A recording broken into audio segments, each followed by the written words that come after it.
Assalamualaikum warahmatullahi wabarakatuh. Selamat pagi kepada seluruh teman-teman media. Kami bersama dengan Menpan RB, Pak Azwar Anas, akan menyampaikan mengenai pembayaran tunjangan hari raya bagi aparatur negara dan pensiunan.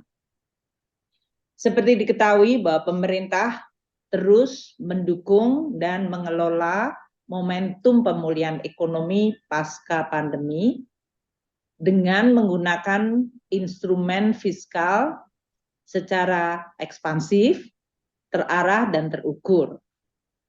Ini penting karena pada saat yang sama, kondisi dunia yang masih sangat tidak pasti membutuhkan kemampuan kita menjaga momentum ekonomi Indonesia. Pemerintah berupaya terus mengendalikan inflasi dengan juga menjaga dari sisi daya beli masyarakat. Baik itu melalui kebijakan perlindungan sosial, yang dalam hal ini juga dilakukan penambahan untuk benefit atau manfaat masyarakat dengan memberikan bantuan tambahan sembako dan juga tambahan makanan. Kita juga terus meningkatkan konsumsi masyarakat melalui berbagai kebijakan yang dalam hal ini dapat mendukung daya beli masyarakat. Perlindungan sosial untuk tahun 2023 dialokasikan 476 triliun. Ini tujuannya adalah untuk melindungi 10 juta keluarga penerima manfaat yang termasuk di dalam program Keluarga Harapan atau PKH, di mana anggaran yang kita sediakan 28,7 triliun. Kita juga melalui APBN memberikan bantuan sosial melalui kartu sembako untuk 18,8 juta keluarga penerima manfaat. Anggaran yang disediakan oleh APBN untuk kartu sembako bagi 18,8 juta keluarga penerima manfaat adalah sebesar 45,1 triliun.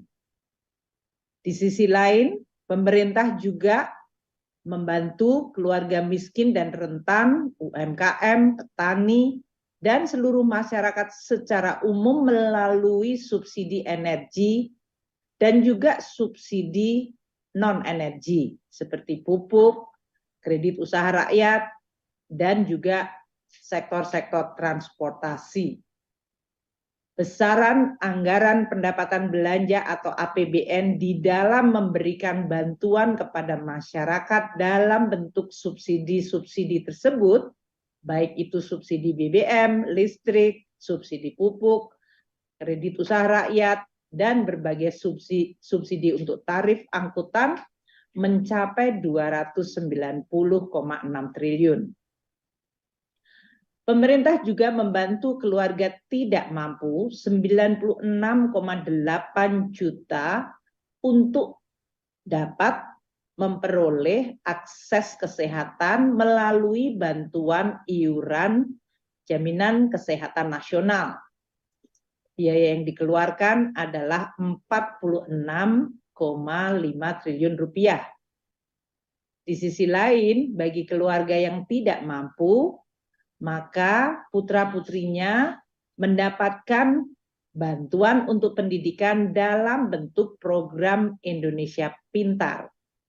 20,1 juta siswa dari keluarga tidak mampu mendapatkan bantuan program Indonesia Pintar yang anggarannya disediakan 9,7 triliun rupiah. Bagi mahasiswa yang tidak mampu, mereka pun diberikan beasiswa bidik misi atau kartu Indonesia Pintar Kuliah yang saat ini lebih dari 994.000 mahasiswa yang mendapatkan beasiswa bidik misi dan kartu Indonesia Pintar Kuliah yang anggaran di dalam APBN disediakan 12,8 triliun. Inilah berbagai langkah yang dilakukan pemerintah melalui instrumen APBN yang langsung dapat dinikmati manfaatnya oleh masyarakat, terutama kelompok yang kurang mampu.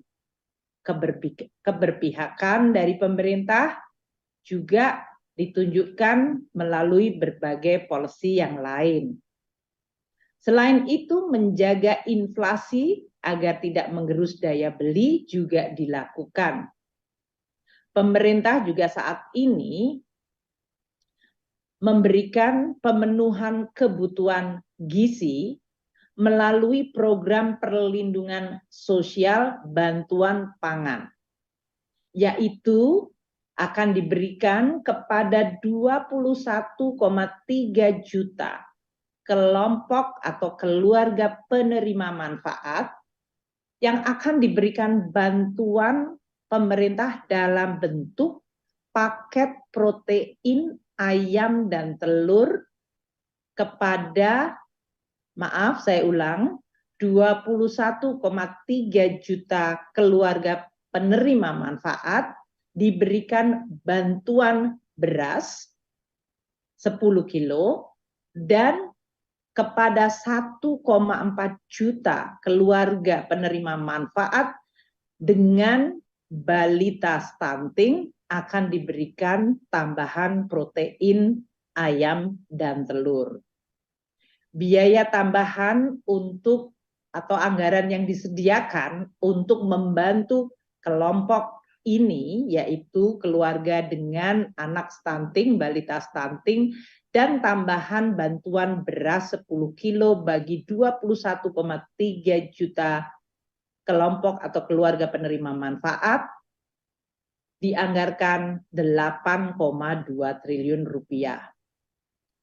Berbagai program-program sosial tersebut bertujuan untuk makin dan meningkatkan bantuan sosial terutama kepada kelompok-kelompok yang kurang mampu. Ini adalah keberpihakan dari pemerintah bagi masyarakat. Di sisi lain, pemerintah juga akan terus menggunakan instrumen APBN di dalam meningkatkan kemampuan dan kesejahteraan masyarakat melalui program-program lainnya seperti pembangunan infrastruktur dan juga program kepada kelompok UMKM.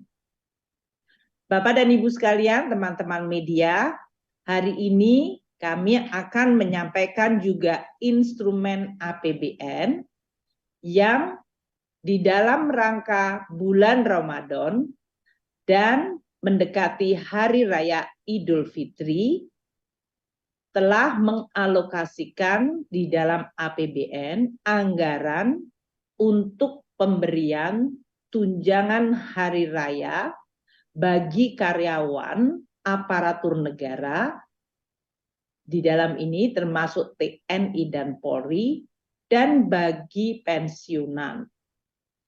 Ini tentu diharapkan dengan pembayaran tunjangan hari raya juga bisa ikut mendorong kegiatan ekonomi masyarakat melalui berbagai kegiatan belanja menjelang atau selama Ramadan dan menjelang Hari Raya Idul Fitri. Tahun ini Bapak Presiden dan kita semuanya dalam kabinet telah membahas dan menetapkan satu, untuk pemberian tunjangan hari raya bagi aparatur negara dan pensiunan dengan tetap menjaga berbagai aspek keseimbangan program dan tentu sesuai dengan kemampuan keuangan negara. Mungkin perlu diingat bahwa pada tahun 2020, pada saat COVID terjadi pada tahun pertama yang melumpuhkan seluruh kegiatan ekonomi dan masyarakat.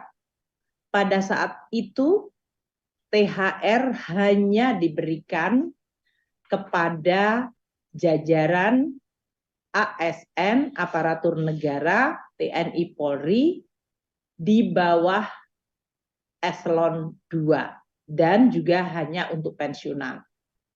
Dan pada tahun 2020 komponen THR adalah berupa gaji pokok, tunjangan keluarga, dan tunjangan jabatan. Karena pada saat itu memang kondisi keuangan negara di mana penerimaan merosot akibat seluruh kegiatan berhenti, dan juga karena prioritas kita di dalam APBN untuk penanganan pandemi dan menjaga masyarakat, terutama bantuan sosial, maka THR juga dalam hal ini hanya difokuskan kepada para pejabat pelaksana dan pejabat di bawah eselon 2 dalam bentuk gaji pokok, tunjangan keluarga, dan tunjangan jabatan. Seiring dengan pemulihan ekonomi, maka pada tahun 2021, meskipun ancaman COVID masih sangat besar termasuk varian Delta yang terjadi, maka kebijakan THR dan gaji ke-13 pada tahun 2021, yaitu tahun kedua pandemi COVID, diberikan kepada seluruh aparatur negara dan pensiunan. THR yang diberikan dan gaji ke-13 komponennya terdiri dari gaji pokok, tunjangan keluarga, tunjangan melekat, dan tunjangan jabatan.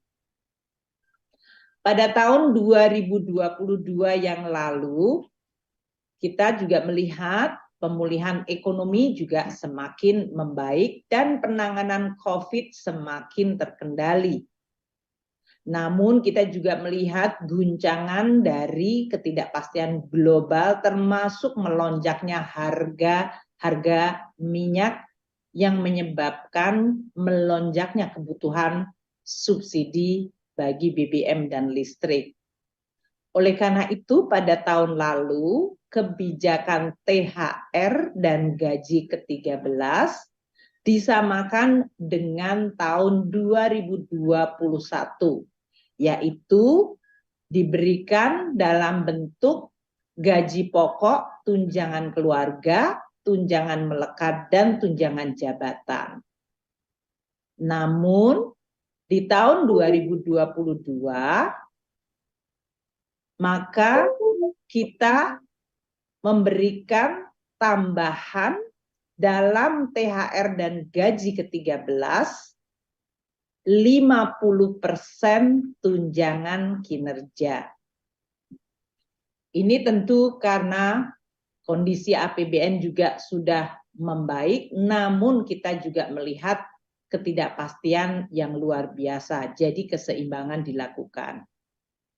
Dengan latar belakang tersebut, tahun ini 2023 seiring kembali dengan adanya penanganan COVID yang masih tetap terkendali, namun di sisi lain pemulihan ekonomi menghadapi tantangan global yang sangat tidak pasti, terutama dalam bentuk perlambatan ekonomi global, kondisi geopolitik yang mempengaruhi kondisi ekonomi, dan tren kebijakan moneter untuk menangani inflasi yang cenderung ketat, maka kebijakan pemberian THR, tunjangan hari raya, dan gaji ke-13 disesuaikan dengan tantangan dan kondisi saat ini. Pemerintah telah mengeluarkan peraturan pemerintah nomor 15 tahun 2023 Ini adalah peraturan pemerintah yang mengatur tunjangan hari raya dan gaji ke-13 sebagai wujud penghargaan dan kontribusi pengabdian para aparatur negara termasuk TNI, Polri, dan juga pensiunan di dalam melaksanakan tugas termasuk melayani masyarakat. Dengan THR dan gaji ke-13 juga diharapkan dapat terus menjaga momentum pemulihan ekonomi melalui tambahan daya beli masyarakat. Dan ini juga tetap konsisten dengan afirmasi kita, yaitu membantu masyarakat, terutama kelompok yang tidak mampu melalui APBN yang memihak kepada kelompok masyarakat yang kurang mampu dalam bentuk bantuan sosial, termasuk bantuan pangan. Untuk THR ini akan pada tahun 2023 akan terdiri dari pembayaran sebesar gaji pokok atau pensiunan pokok ditambah dengan tunjangan yang melekat pada gaji atau pensiunan pokok. Yaitu tunjangan yang melekat terdiri dari tunjangan keluarga, tunjangan pangan, serta tunjangan jabatan struktural, fungsional, atau tunjangan umum lainnya. Dan seperti tahun 2022, maka THR tahun ini juga ditambahkan komponen 50% tunjangan kinerja per bulan bagi yang memang mendapatkan tunjangan kinerja. THR yang tadi terdiri dari gaji dan pensiunan pokok, tunjangan melekat, dan 50% tunjangan kinerja juga diberikan bagi ASN daerah. So, bagi instansi pemerintah daerah paling banyak 50% tambahan penghasilan dengan memperhatikan kemampuan dari fiskal daerah dan sesuai dengan peraturan perundang-undangan. Yang berbeda dan kita tambahkan pada pembayaran THR dan gaji ke-13 tahun ini adalah diberikan kepada guru dan dosen yang tidak mendapatkan tunjangan kinerja atau tambahan penghasilan, mereka akan diberikan 50% tunjangan profesi guru serta 50% tunjangan profesi dosen. Jadi kami akan sampaikan THR tahun 2023 ini diberikan kepada seluruh aparatur negara dan pensiunan yang terdiri dari 1. ASN pusat, prajurit, TNI, Polri, dan pejabat negara sekitar 1,8 juta orang.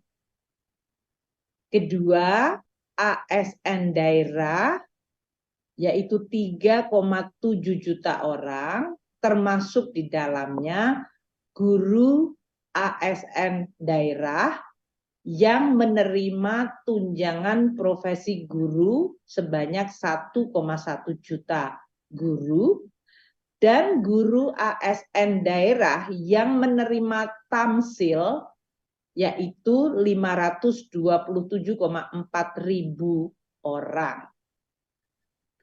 Yang ketiga, penerima THR tahun ini adalah para pensiunan dan penerima pensiun yang berjumlah 2,9 juta pensiunan. Alokasi anggaran untuk tunjangan hari raya ada di dalam APBN tahun anggaran 2023. yaitu satu, di dalam anggaran kementerian dan lembaga telah dialokasikan 11,7 triliun untuk pembayaran THR ini bagi ASN pusat, prajurit TNI, Polri, dan pejabat negara. Yang kedua, alokasi melalui dana alokasi umum, yaitu sekitar 17,4 triliun rupiah bagi ASN daerah, yaitu PNS daerah dan P3K, dan dapat untuk pemerintah daerah dapat menambahkan dari masing-masing APBD tahun 2023 sesuai kemampuan APBD masing-masing pemerintah daerah. Ketiga, sumber dari pembayaran THR adalah pos dari Bendahara Umum Negara sebesar 9,8 triliun untuk para pensiunan dan penerima pensiunan untuk menerima THR.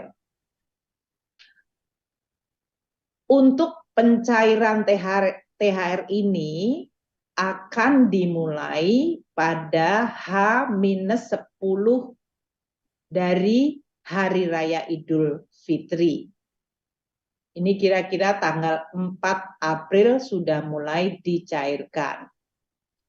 Kementerian dan lembaga dapat segera mengajukan surat perintah membayar ke Kantor Pelayanan Perbendaharaan Negara KPPN mulai H-10 dan menyesuaikan dari penetapan cuti yang telah diumumkan oleh pemerintah mengenai cuti bersama dari hari raya.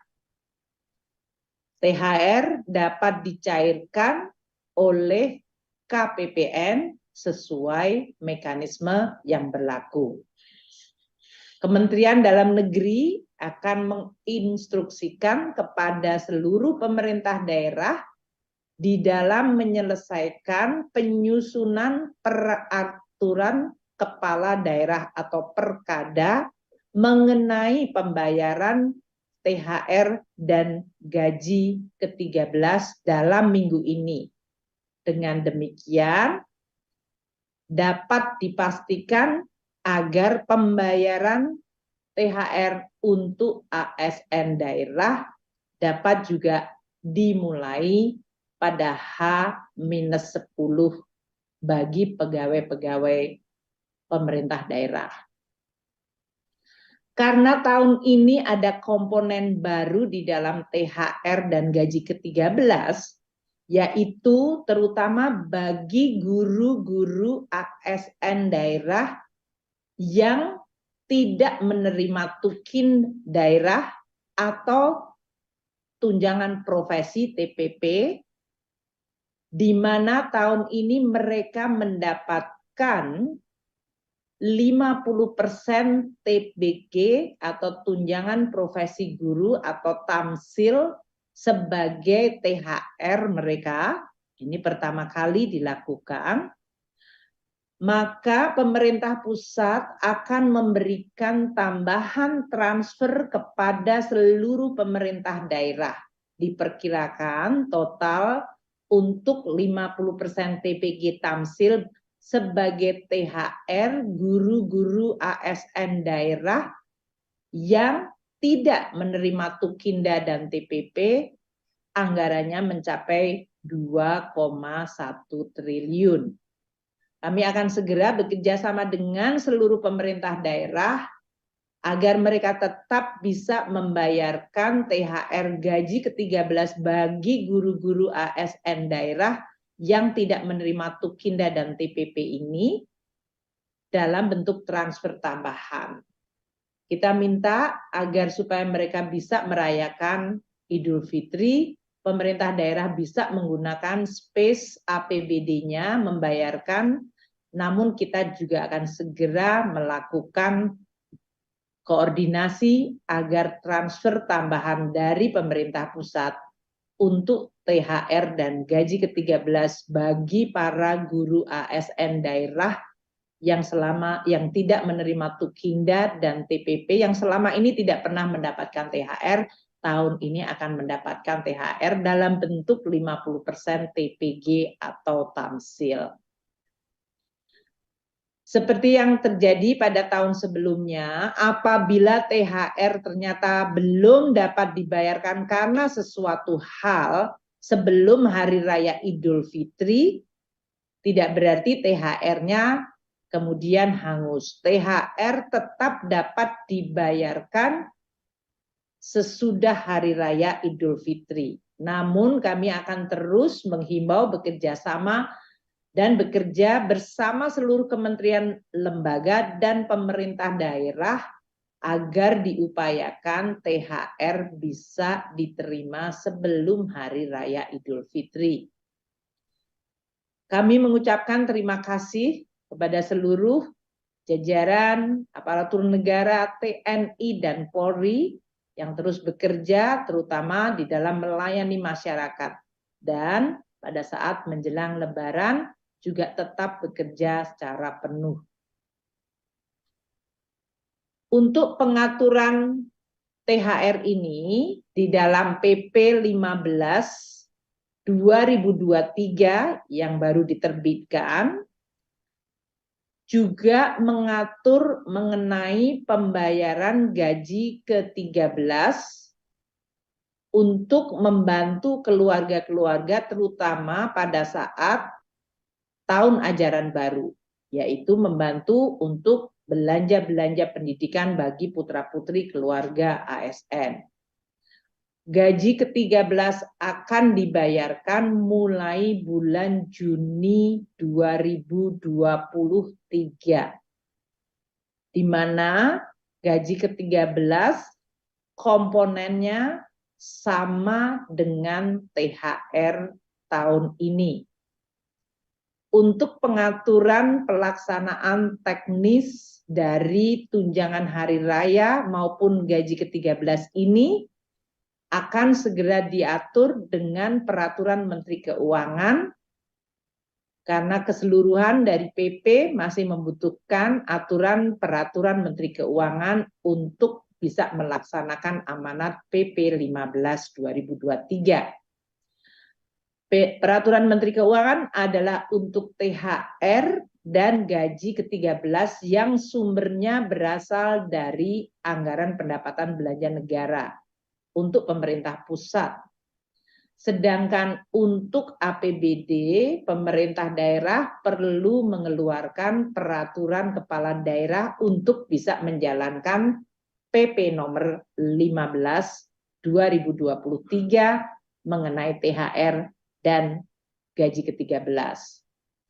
Dengan kebijakan dan pembayaran THR dan gaji ke-13 ini, tentu diharapkan perekonomian akan terus momentumnya berjalan, masyarakat bisa merayakan hari raya, dan tentu kita tetap menjaga protokol kesehatan, serta kita berharap keseluruhan kondisi masyarakat akan terus membaik.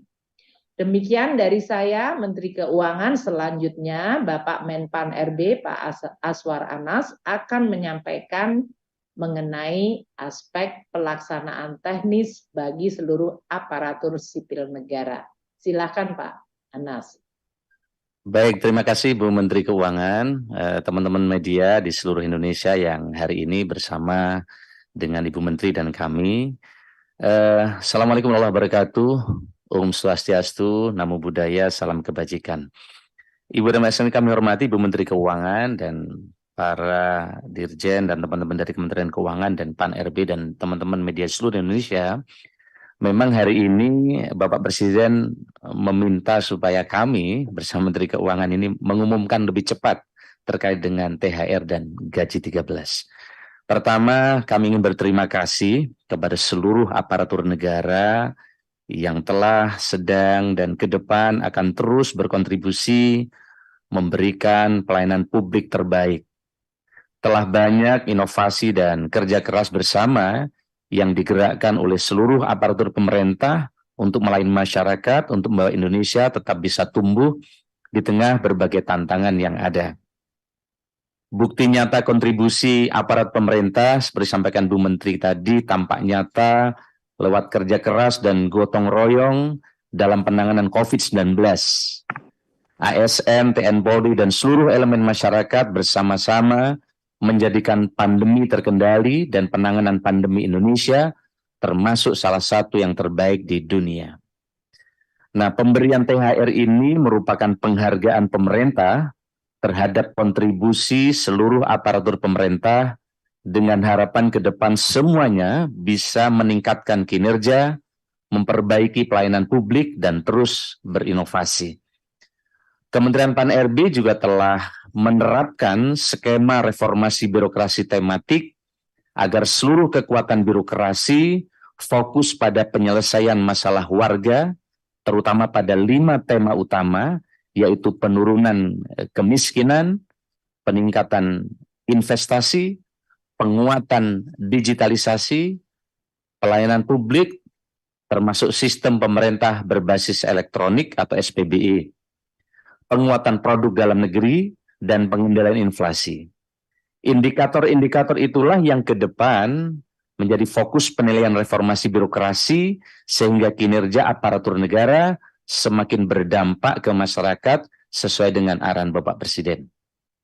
Sesuai yang disampaikan Bu Menkyu, pemberian THR ini juga sekaligus upaya pemerintah untuk terus menggerakkan ekonomi masyarakat melalui THR kepada aparatur negara yang nantinya pasti juga dibelanjakan untuk berbagai kebutuhan yang relevan dalam upaya menambah perputaran uang di masyarakat sehingga THR untuk para aparatur negara menjadi instrumen fiskal yang turut memperkuat fondasi pemulihan ekonomi kita. Pemberian THR ini didasarkan pada peraturan pemerintah nomor 15 tahun 2023 tentang pemberian tunjangan hari raya dan gaji ke-13 bagi aparatur negara, pensiunan, penerima pensiun, dan penerima tunjangan tahun 2023 yang menyatakan bahwa tunjangan hari raya dan gaji ke-13 diberikan kepada aparatur sipil negara atau ASN, TNI, Polri, pensiunan, penerima pensiun, dan penerima tunjangan tahun 2023. Penyusunan peraturan pemerintah PP ini dimulai dengan usulan Menpan RB kepada Ibu Menteri Keuangan terkait dengan komponen-komponen THR dan gaji ke-13. Kemudian Ibu Menteri Keuangan memberikan persetujuan prinsip yang dijadikan materi muatan PP tersebut. Tentunya penyusunan PP ini telah melibatkan instansi pemerintah terkait dengan ketentuan peraturan perundang-undangan. Di samping aparatur negara, THR dan gaji ke-13 ini diberikan juga kepada pensiunan, penerima pensiun untuk pegawai ASN, prajurit TNI, dan anggota Polri diberikan komponen tunjangan kinerja sebesar 50% untuk yang memiliki tunjangan kinerja. Pemberian THR dan gaji ke-13 dilakukan dengan memperhatikan tertib administrasi dan menjaga akuntabilitas, dilaksanakan secara profesional, bersih dari korupsi, tidak ada konflik kepentingan, menerapkan prinsip kehati-hatian, sejalan dengan tata kelola pemerintah yang baik, serta berpedoman pada ketentuan peraturan perundang-undangan. Terkait dengan berbagai hal, tadi Ibu Menteri Keuangan telah menjelaskan dengan rinci, sangat jelas dan sangat baik. Oleh karena itu, kami kira cukup dari kami, Bu Menteri, dan kepada seluruh ASN, mari kita tingkatkan kinerja kita kepada teman-teman di seluruh Indonesia, teman-teman di pemerintah daerah, untuk bersama-sama terus menggerakkan agar reformasi birokrasi berdampak, sebagaimana arahan Pak Presiden, segera bisa dirasakan oleh rakyat. Terima kasih dari kami, kurang lebihnya saya mohon maaf. Selamat pagi. Wallahul muwaffiq ila aqwamit thoriq. Assalamualaikum warahmatullahi wabarakatuh. Santi, Santi, Santi Namo Buddhaya, salam kebajikan. Terima kasih Pak Anas. Terima kasih Pak Menteri. Terima kasih. Baik, terima kasih teman-teman media. Kami mohon diri karena masih ada tugas-tugas yang lain. Terima kasih. Wassalamualaikum warahmatullahi wabarakatuh. Waalaikumsalam. Terima kasih. Terima kasih, Pak. Terima kasih teman-teman media juga. Matur nuwun Bu Menteri. Bapak. Terima kasih Pak Menteri, Bu Sesmen. Terima kasih Pak Sekjen, para Dirjen. Mohon pamit. Ya, pamit.